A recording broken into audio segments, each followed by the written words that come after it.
Here. This is a Luden's cough drop. When I was younger, these used to come in like a cardboard, like a box, and they wouldn't have paper on them. And they came, I believe, in this cherry flavor. This is the cherry. And they also came in, what is it called? Lemon.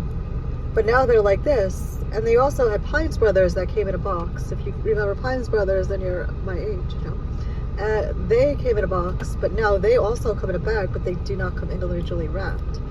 So yeah, so this reminds me of my childhood, and also they're not medicated, or it doesn't taste medicated.